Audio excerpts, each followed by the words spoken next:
जय माता दी। आप लोगों को तो पता ही है कि हर साल तो करते ही करते हैं।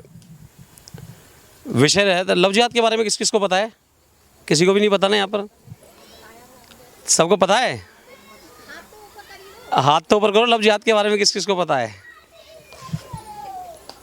हम हमेशा बोलते हैं हर जगह पर, ये जो हमने इस अभियान की जब शुरुआत की थी 7 साल पहले, तो हमने जब देखा कि कई लोग आते हैं यहाँ पर अपना नाम बदल कर आते हैं और हमारी बहन बेटियों के साथ, माताओं के साथ अपनी सेटिंग करते हैं, उनको भगा कर ले आते हैं। तो हमने इस अभियान की शुरुआत करी और ये जो फलाहार का आयोजन है हमने इसीलिए किया कि ताकि आप घर घर तो जा नहीं सकते, तो फलाहार के माध्यम से कीर्तन में माताओं बहनों को बुलाएं और उनको इस लव जिहाद के बारे में बताएं कि एक व्यक्ति आता है, नाम उसका होता है अब्दुल, वो अपना नाम अजय बताता है, उसका नाम होता है रफ़ीक, वो अपना नाम राहुल बताता है, और आकर हमारी बहन बेटियों के साथ फ्रॉड करके उनको भगा कर ले आता है। और बहुत सारे घरों में ऐसा देखा गया है कि बहनें, हमारी बेटियां, संपत्तियां भी ले गई।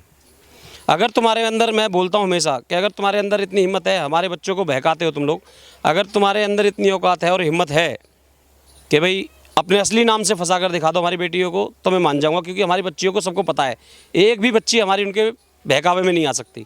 लेकिन होता क्या है, उनको झूठ बोलकर फंसाया जाता है। और जब ऐसे बहनों के साथ लव जिहाद होता है, तो चाहे साक्षी वाला हो, चाहे श्रद्धा वाला हो, पिंकी चौधरी वाला हो, ऐसे बहुत सारे कांड होते हैं। हमारी बच्चियां फ्रीजों में मिल रही हैं, 72 टुकड़े हो रहे हैं। कई लोग बोलते हैं यार तुम लोग ऐसी बातें करते क्यों हो कि भाई अपने समाज को जागरूक करना हमारा फ़र्ज़ नहीं बनता क्या? अगर हमारे हिंदू समाज की बहन बेटियों के साथ कोई भी व्यक्ति धोखा करता है तो हम बताएंगे ना भाई। अगर सरकार को इस चीज़ को लगता है कि हम ये चीज़ जागरूक करके गलत काम कर रहे हैं, तो उस पर कानून बना दो। 420 का मुकदमे का उसके अंदर उसको जोड़ दो एक्ट में। भाई धोखे की तो 420 है ही ना एक्ट, तो वो 420 एक्ट ही लगाओ उसके अंदर, उसको बंद करो, क्योंकि वो धोखा देकर हमारी बहन बेटियों को फंसा के ले आ रहे हैं। पूरे घर के घर तबाह हो गए हैं, बच्चियों के टुकड़े किए जा रहे हैं। अगर नहीं मानती है तो निकिता तोमर की तरह गोलियां मार दी जाती है। अब अगर हम अपनी बहन बेटियों को नहीं जागरूक करेंगे तो कौन करेगा? इस समाज को, अपने समाज को जागरूक करने के लिए कोई अवतार तो लेगा नहीं, हम या आप लोगों के बीच में से कोई निकल के आएगा। तो हमने ये जिम्मेदारी ली है तो ली है।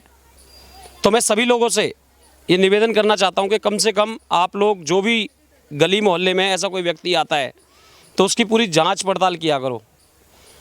चाहे कोई भिखारी आता है, चाहे कोई कबाड़ी आता है, या कोई भी आता है, उसकी जांच पड़ताल ज़रूर किया करो। यही लोग चोरियां करवाते हैं, यही लोग हमारी बहन बेटियों के साथ बदतमीजियां करते हैं, और यही सब लोग उनमें तकरीबन शामिल होते हैं।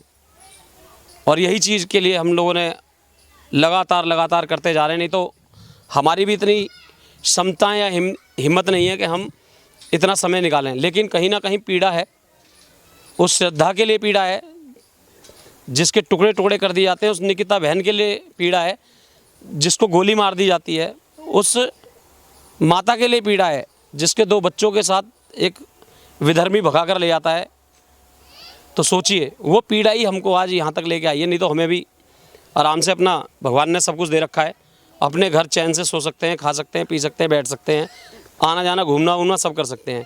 लेकिन ये पीड़ा इसलिए है क्योंकि अगर हमारा सनातन धर्म कहीं पर टिका हुआ है तो मात्र शक्ति की वजह से टिका है। इसीलिए इन लोगों ने हमारी माताओं बहनों पर ही नज़र बनाई है। तो आप सभी माताओं बहनों से निवेदन है कि अपने अपनी बच्चियों को इस चीज़ के बारे में बताते रहिए। और बच्चे और जो लोग देखेंगे उनसे मैं कहूँगा कि अगर आप लोग लव जिहाद के बारे में नहीं जानते हैं तो एक बार गूगल कर तो ज़रूर ही पढ़ लीजिए कि लव जिहाद आखिरकार है क्या। बस इसी के साथ नहीं बोलना चाहता हूँ। बहुत बहुत धन्यवाद।